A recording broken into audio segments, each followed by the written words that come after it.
Well, to my shock and surprise this week, I was fortunate enough to find this guy at local retail. I did not expect it, but I am so glad that he arrived in my neck of the woods. This, of course, is the new Siege Spinister, and he's going to be our focus this time around in the latest GotBot True review.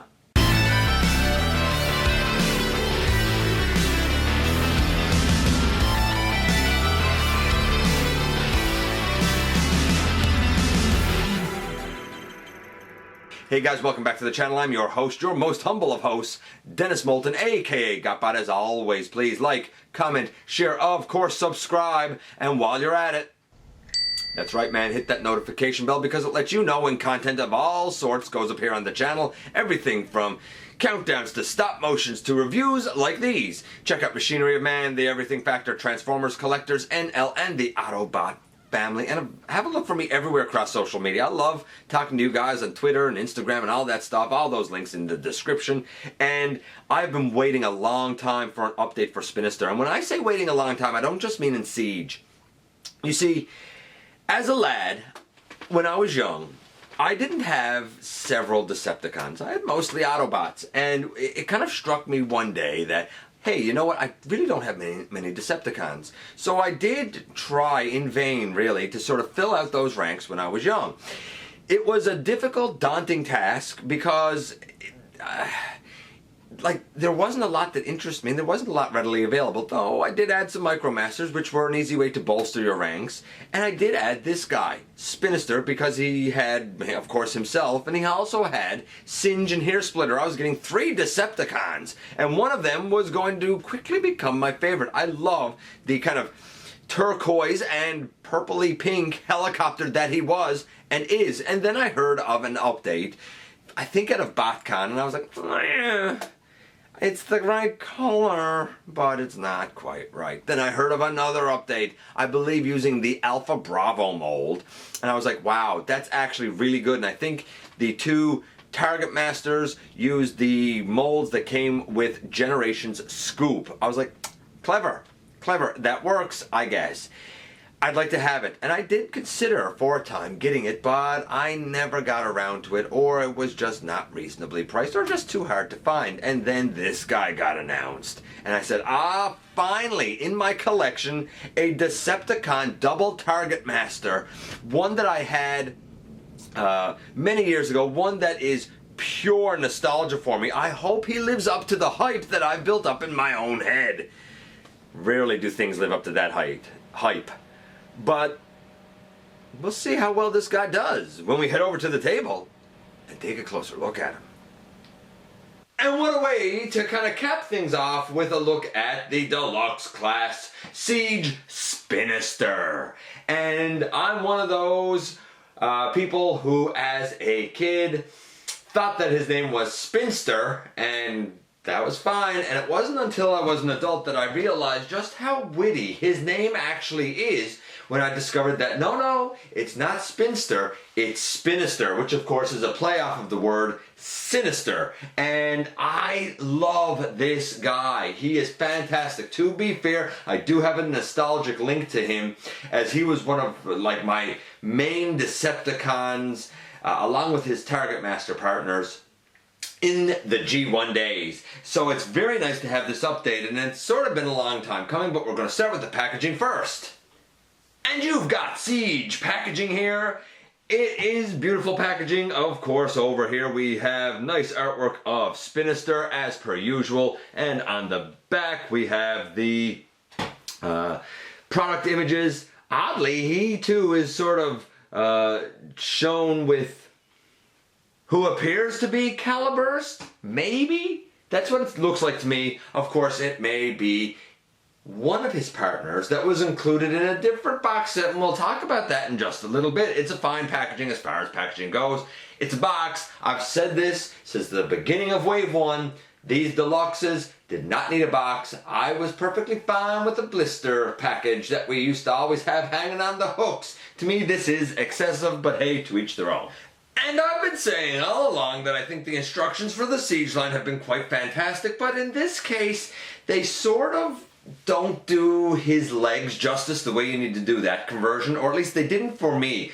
I understand what they were trying to show, but it's difficult to show that sequence of events in pictures, I think. Nevertheless, my favorite part of this is the accessory stats page, and both of his accessories are quite strong. They have a similar, not perfectly the same, but a similar accuracy, and they are both pretty long range, to be honest with you. So, I mean, it's comparable, but we kind of don't care, because this guy really should have target master partners, shouldn't he? Nevertheless, here's one of the blasters he comes with. It's nicely molded. It has a 5mm peg on the top, a 5mm peg on the bottom, and a 5mm peg hole in it. Kind of looks like dual Gatling cannon things. It looks cool. The other one he comes with looks like this. Again, it's nicely molded. We have the peg on the top and bottom, and we have the 5mm peg, so they can look like this when you peg them together, or other way around if you so prefer. And our lad Spinister here can have them on his forearms, in his hands, up on his shoulders, down on his legs. There's a couple on his back, but they're sort of hindered by the helicopter roller blades. So altogether, and there's probably a couple on his feet. I think there's one on each foot. So 1, 2, 3, 4, 5, 6, 7, 8, 9, 10. Again, about 12 ports on this guy if you want to use a weaponizer with him, for example. Of course, that being said, the story of Spinister kind of didn't start here. Now, granted, I looked at the G1 version of Spinister along with Singe and Hairsplitter way back in episode 209. And I have always kind of liked that. And I said then, hey, I would love to have like a modern kind of update for him.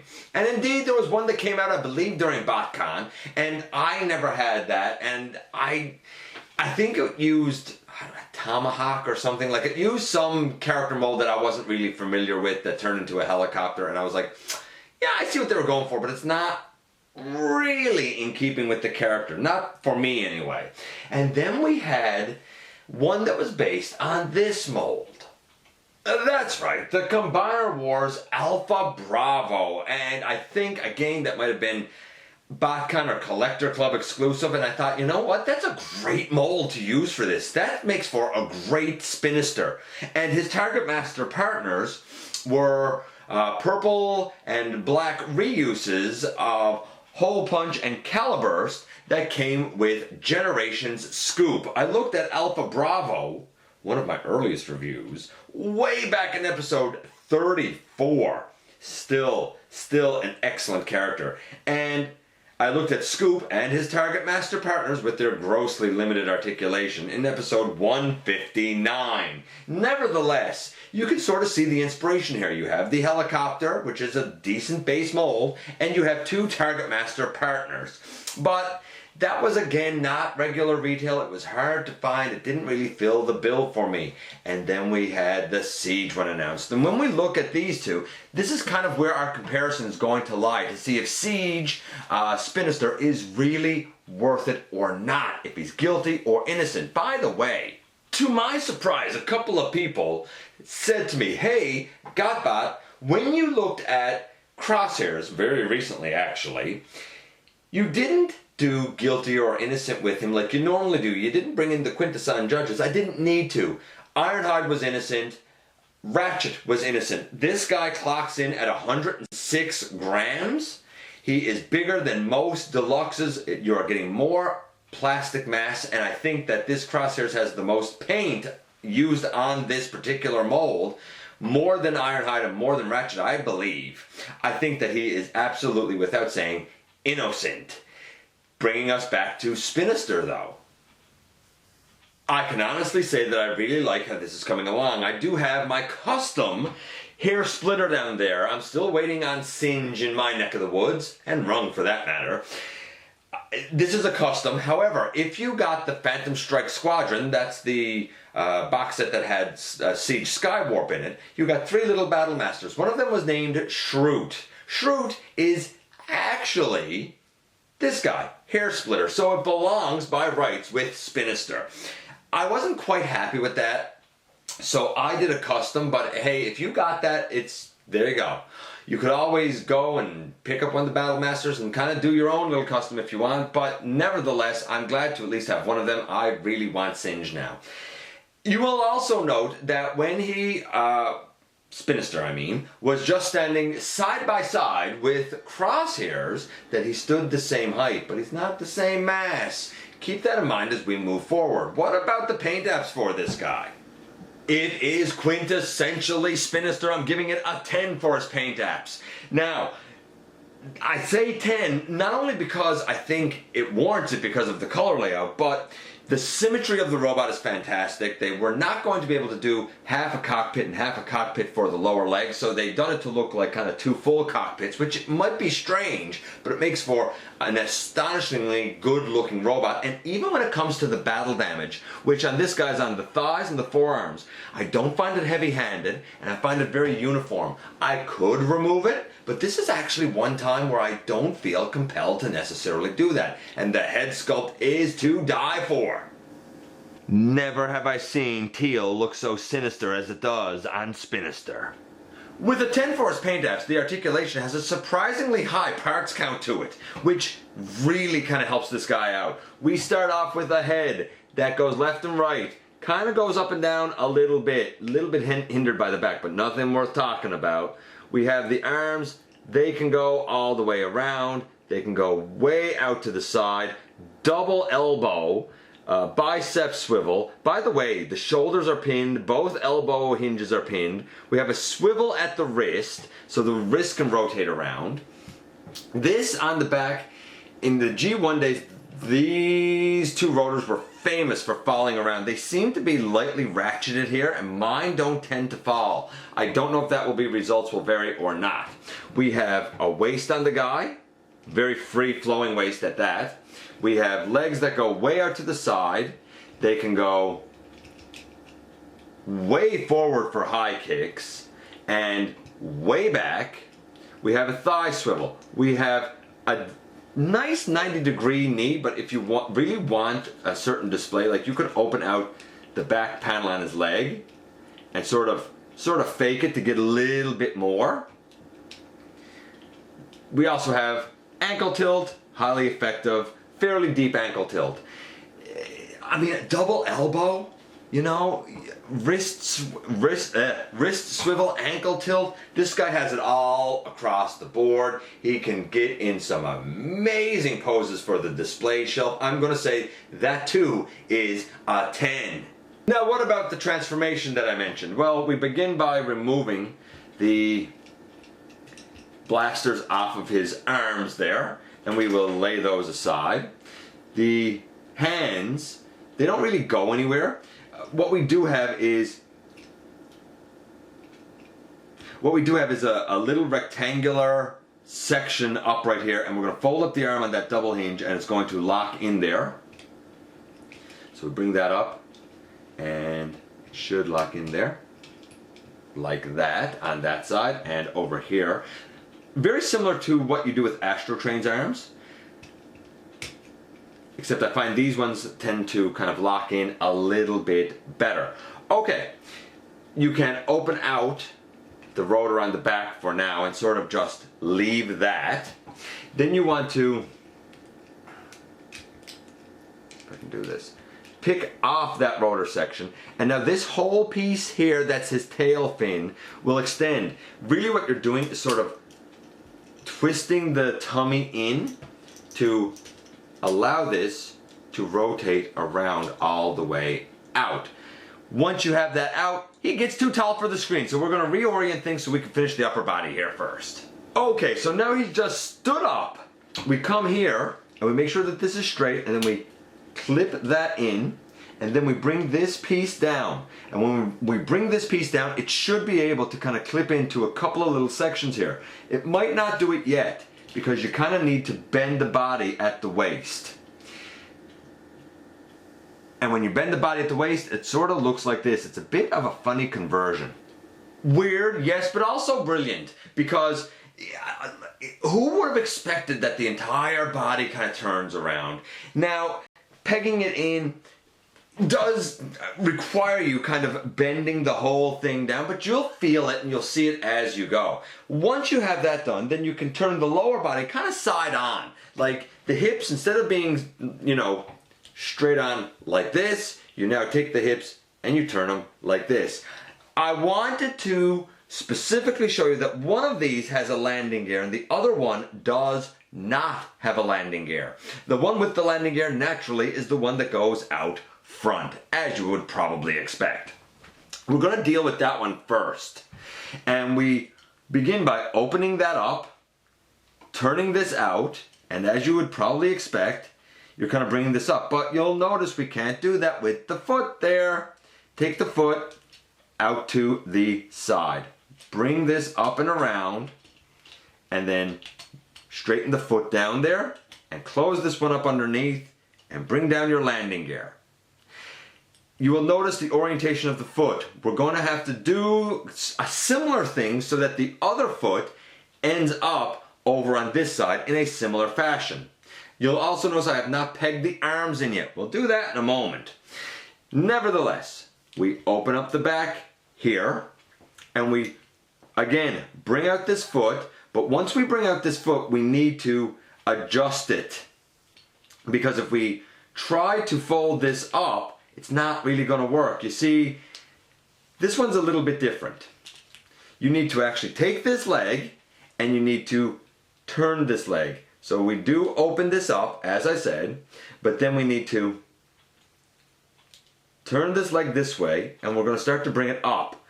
The foot will come out here to the side, and the flap that we opened on the leg needs to close in over the thigh as we bring it up. That is a nuisance. But more than that, we need to deal with this, because now this foot's upside down. So we do that and we turn this foot around. So now that we've done that, it should be in the right orientation. We see if I can get this arm out of the way to sort of show you what I want to show you. We need to bring this up and then close this sort of in over the thigh. It is a little bit of a beard to do. It is, that one flap on the back of that leg is easily the most fiddly, finicky part of this entire conversion. Then we bring in the arms and we tab them in on the sides. We can clean up the positioning of our feet here, but technically in the end, here we have Spinister in all of his glory. I'm just going to kind of clean him up here a little bit. I'm going to put his accessories on him, and then we'll talk about this mode ever so slightly. And this is quite the helicopter mode. It's very true to the character. Now there's one piece of the conversion that I neglected to cover. It is concerning these feet. On the inside of the foot there's a little tab, and that little tab should peg into a little notch that's on the elbow bent up part of the arm. And then the whole thing tabs into the body to make this entire thing solid and secure. You can, of course, spin the rotor around very freely in this mode, even though it feels soft ratcheted in robot mode. Same with the back one, it rotates freely. If you have a Battle Master like Shroot, or if you have Singe, or if you do a custom like me, you could bring them in and put them down underneath where the stock blasters are. Or, of course, you could always come in and, for example, put them on the side or the other side, but that's getting kind of bulky for this guy. Nevertheless, those options are there. And what can I say? This is extremely true to the G1 character. I think it's the most true representation we've had. The conversion is great, except for the leg panel for the cockpit leg section that folds up underneath. That's the only piece of this transformation that's really kind of cumbersome. Besides that, the rest of it is brilliant. He was getting a 10 for his paint apps. He's getting a 10 for his articulation. The transformation, I'm going to say, because of that one thing, and it can be fiddly, and it's not intuitive, and the instructions don't really explain it that great, I'm going to say his transformation is a solid 9.5. Overall, this guy is a solid 9.75. But is he guilty or innocent? Well, one of the things that we need to note for that is that the Alpha Bravo mold, which is what we're using here as our kind of base comparison, clocks in at 84 grams, which is a little bit light for a deluxe class figure, but it's kind of in the ballpark of what we've recently gotten. I will say this, the articulation, though good on this character, is not as good as it is on the Siege. There's not as high of a parts count. I will also say that on the Siege, we have a lot of like hinges and stuff that are pinned, that are not pinned on this guy. Spinister, this guy comes in at 84 grams. Spinister clocks in at 82 grams himself, so he is ever so slightly lighter, but he has a lot of pin joints. He is just as tall as some of the taller deluxes, and though I didn't include it in his articulation, if you kind of want to begin to transform him, you can sort of rotate that torso ever so slightly to get him in like a false ab crunch if you're so inclined. So, I defer to the Quintesson judges one last time. Though your services were not needed during the Crosshairs review because he was almost de facto innocent, I have to ask you, when it comes to Siege Spinister, the last of our Siege line that could be guilty or innocent, I ask you, dear Quintesson judges, is Spinister guilty or innocent of the Siege price increase? Innocent. And yes, so there you have it. Rounding out the deluxes, we have another innocent. He falls just slightly shy of the mass that I'd like to see, but his parts count, the engineering that went into this, and the paint apps that are on him are very visible. Even the fact that so much is pinned on the guy. He has to be innocent. And here we are once again, and here he is, and in terms of his look, I love it. As a matter of fact, I don't even mind the battle damage on this guy because it's uniform and it's not done like too heavy-handed. I feel like it makes kind of logical sense here. Will I remove it? I don't know. I might just leave it on this guy because I think it's all right. I do find the fact that he has two complete cockpit sections as his lower legs a bit odd, but he does look symmetrical and I like that. By rights, I suppose what really should happen with him is that this side should be half a cockpit section and this side should be half a cockpit section. But I understand why they did what they did. It does make a weird look in helicopter mode having the cockpit section hanging out underneath. Functionally, the articulation is stupendous on this guy. I mean, nigh on perfect. I don't know what else I could want, to be honest with you. The transformation is good, but the way the legs are done with the panels on back, while I'm glad the panels are there so that we don't just have, like, you know, these hollow open legs, I can't necessarily say that the one on this leg, the one without the landing skid, kind of helps ease the transformation because of the way you have to sort of sandwich the leg up under the body. In a way, it would have almost been easier if that wasn't there. But I'm glad that it is. I wouldn't want to trade it out just to make sandwiching up that leg easier. I like this guy. I absolutely like him. I would venture to say he's one of the best in the Siege line. And I know that it's easy for me to be kind of colored by my own subjective like for this character, but I honestly think, objectively speaking, he is indeed a fantastic iteration of Spinister. That being said, is he guilty or innocent of the recent price hike? Despite his height, he's actually a little bit less. Arguably, he could be kind of deemed as guilty, but I gave him an innocent, or rather the Quintesson judges gave him an innocent, because the parts count here is obviously much higher than what we typically get on a deluxe class. And I dig that. Anyway, I think that's it for this guy. Let me know what you think about him. I think he's fantastic. You know I love to hear from you guys. As always, thanks for dropping by and giving me some of your extremely valuable time. Please hit that subscribe button if you haven't done so already. And if you're in a position to help the channel to grow, there's a donate link down in the description. Don't forget, somehow, someway, each and every day you do make a difference. And I look forward to the next time that you and I get together to have another visit, either in the live streams, at the stop motion premieres, or right here, man, inside the videos.